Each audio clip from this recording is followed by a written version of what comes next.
और अभी अभी दुल्हन बन के ससुराल आई है कन्या, और 2-4 दिन ही बीते हैं और उसके पति को किसी काम से नौकरी के लिए विदेश जाना पड़े, बाहर जाना पड़े, तो जिस तरह से दो शरीर दो जगह होने के बाद भी आत्मा का लगाव बना रहता है, हर समय वो अपने प्रिया प्रीतम का, पत्नी पति का चिंतन और पति पत्नी का चिंतन। वो काम तो घर में करती है पर उसका ध्यान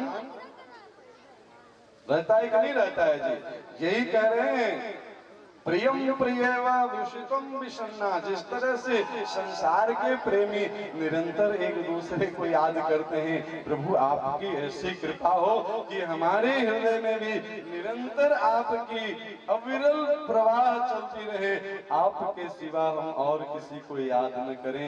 हे नाथ हम आपके हैं, हे नाथ हम आपको कभी भूले नहीं। प्रियम प्रियव विषितम विषन्ना मनोरविंदाक्ष दीक्षते त्वाम।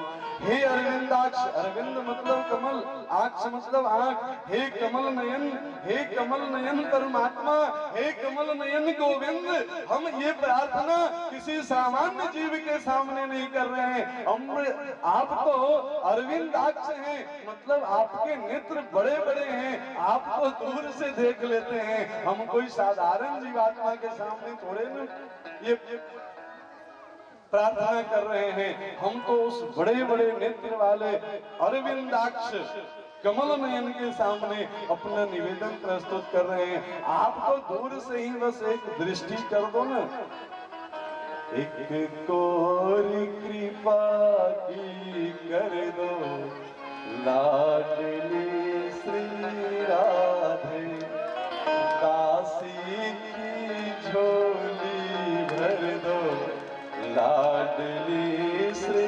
राधे। आपकी तो कृपा की एक कोरी।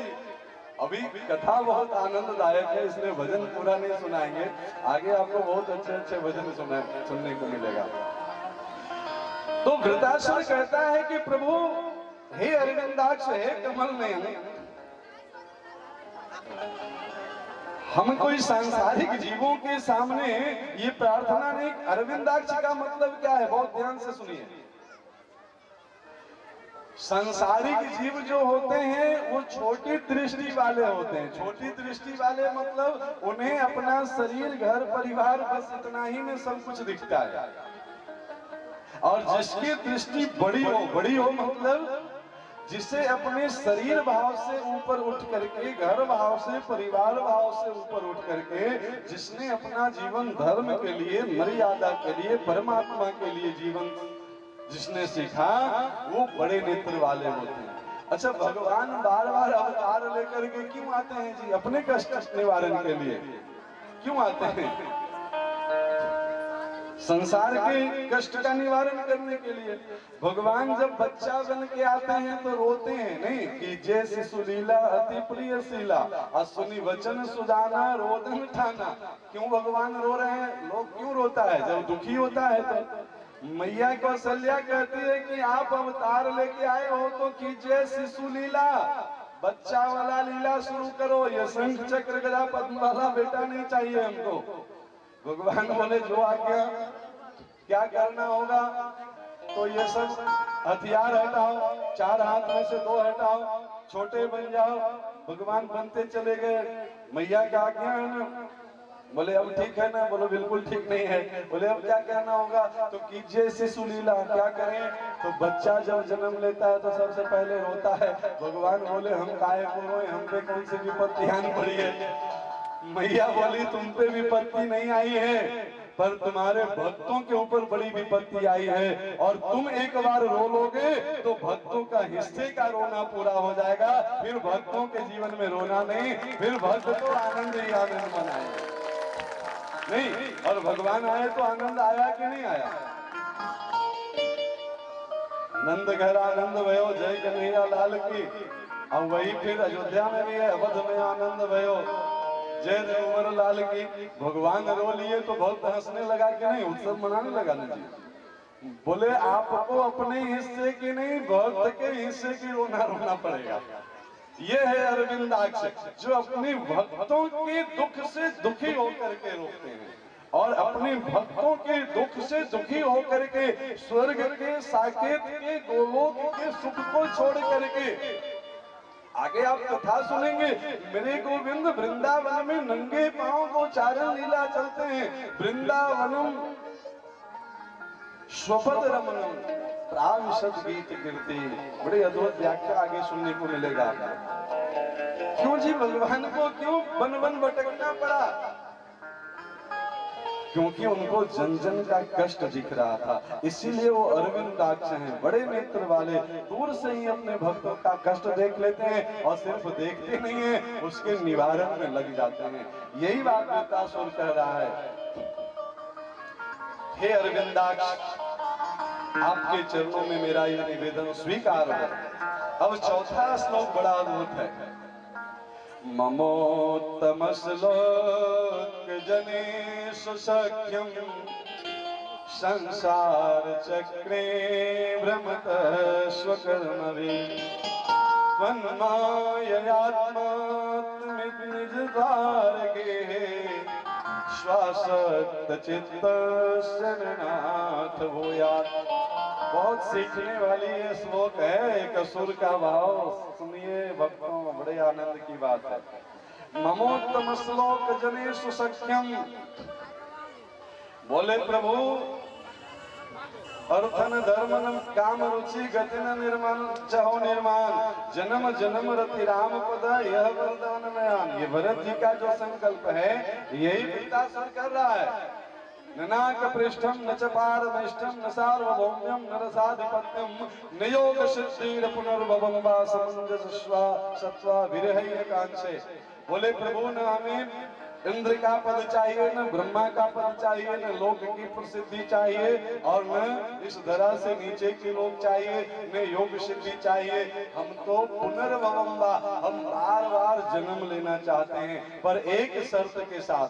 ममोत्तम श्लोक जनेषु सख्यम, हम जब जब जन्म लेके आए ना प्रभु, तो हमें उन लोगों की संगति मिले जो आपके सखा हैं।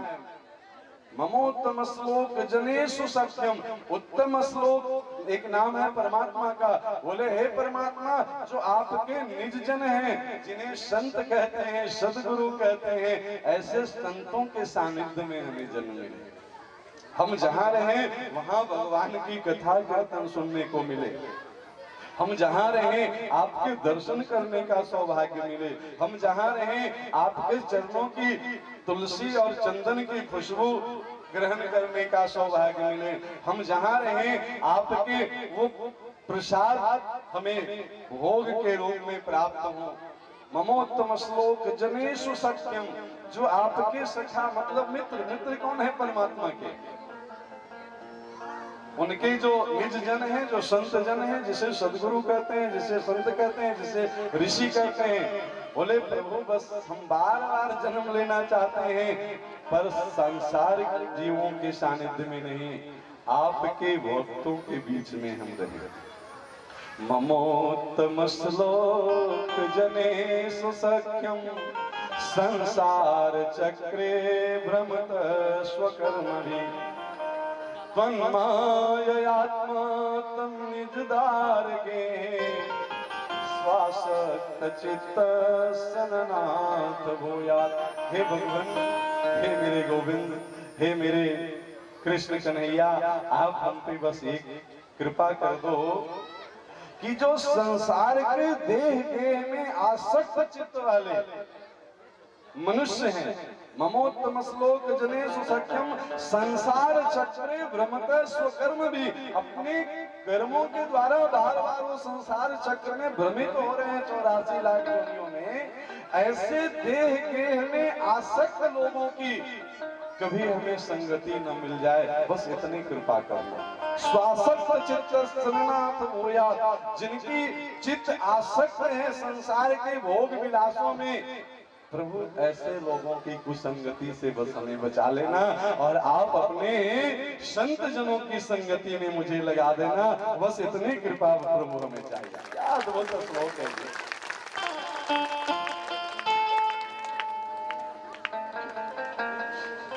ये 4 श्लोक की व्याख्या इतनी अद्भुत है, पूरी 7 दिन की कथा बस इसी 4 श्लोक में हो ना, तब भी 7 दिन भी कम पड़ेगा। पर चूंकि कथा का भी कुछ क्रम लेना होता है, इसलिए संक्षेप में जो इसका मूल भाव था आपके सामने निवेदन किया गया। आपसे निवेदन है, जरूर इसमें से कुछ न कुछ सीखने योग्य चीज निकालें इस कथा में। देखिए, असुर योनि में पड़ा हुआ व्यक्ति अगर इतनी अच्छी भक्ति कर सकता है, तो हम आपके लिए तो ये परम कर्तव्य होना चाहिए ना जी। इन्हीं भावों के साथ इस कथा को, चतुश्लोकी को यहीं विराम देंगे। एक सुंदर सा भजन, श्री राधे गोविंदा मन भजले हरि का प्यारा नाम है, यही भाव है ना। इस पूरे चतुश्लोकी का सारांश क्या है? संसार के लोगों के नाम में क्या रखा है? प्रभु का जो सबसे प्यारा नाम है। आइए थोड़ी देर उसका कीर्तन कर लें। श्री राधे गोविंदा मन भजले हरि का प्यारा नाम है। श्री राधे गोविंदा, सभी लोग आइए तालियों की सेवा करते हैं। प्यारा नाम है श्री राधे गोविंदा मन भजले हरि का प्यारा नाम है। श्री राधे गोविंदा मन भजले हरि का प्यारा नाम है। गोपाला हरि का प्यारा नाम है, नंदलाला हरि का प्यारा नाम है। गोपाला हरि का प्यारा नाम है, नंदलाला हरि का प्यारा नाम है। श्री राधे गोविंदा मन भजले हरि का प्यारा नाम है। श्री राधे गोविंदा मन भजले हरि का प्यारा नाम है।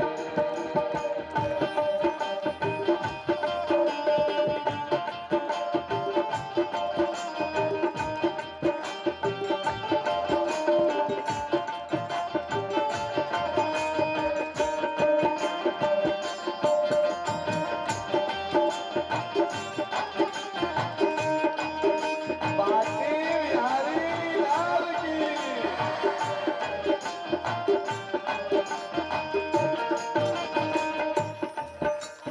मोर मुकुट सिर गलबन माला, केसर तिलक लगाए, केसर तिलक लगाए। मोर मुकुट सिर गलबन माला, केसर तिलक लगाए। मोर मुकुट सिर गलबन माला, केसर तिलक लगाए, केसर तिलक लगाए। मोर मुकुट सिर गलबन माला, केसर तिलक लगाए, केसर तिलक लगाए। वृंदावन की कुंज गली में सबको नाच नचाए, सबको नाच नचाए। श्री राधे गोविंदा भजले हरि का प्यारा नाम है। श्री राधे गोविंदा मन भजले हरि का प्यारा नाम है। गोपाला हरि का प्यारा नाम है, नंदलाला हरि का प्यारा नाम है। गोपाला हरि का प्यारा नाम है, नंदलाला हरि का प्यारा नाम है। श्री राधे गोविंदा भजले हरि का प्यारा नाम है। श्री राधे गोविंदा मन भजले हरि का प्यारा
धीनु चरावे मोहन मदन मुरारी, हाँ मोहन मदन मुरारी।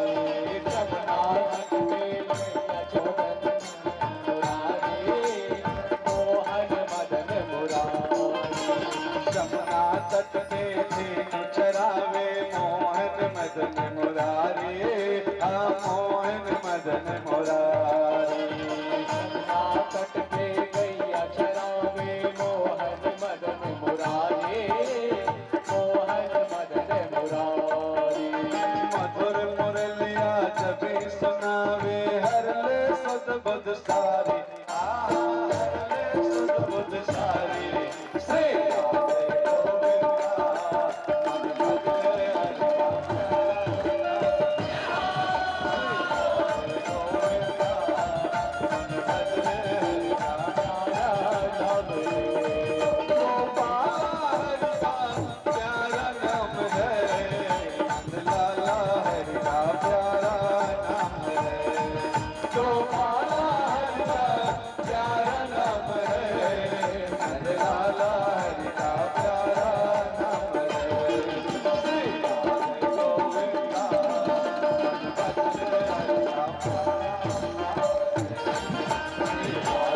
गोविंदा मन भजले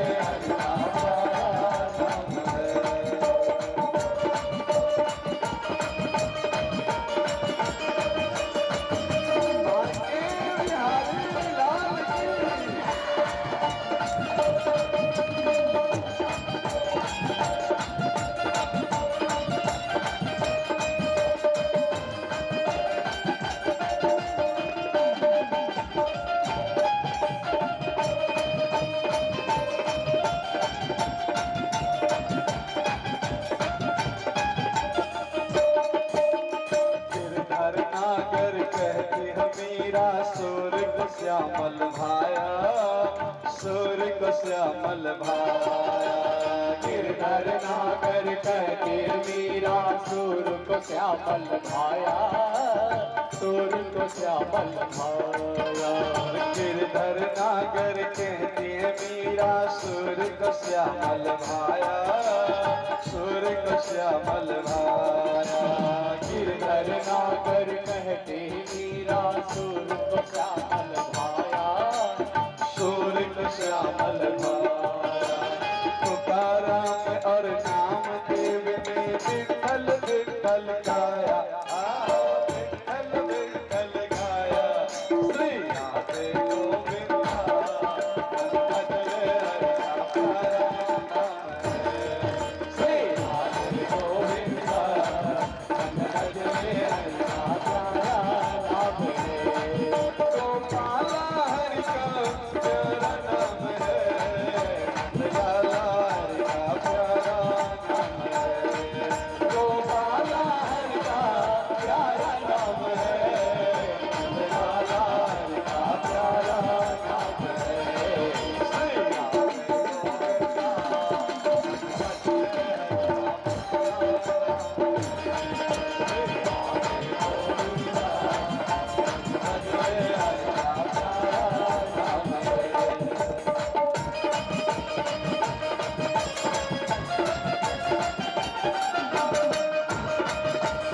राधा रमन लाल की।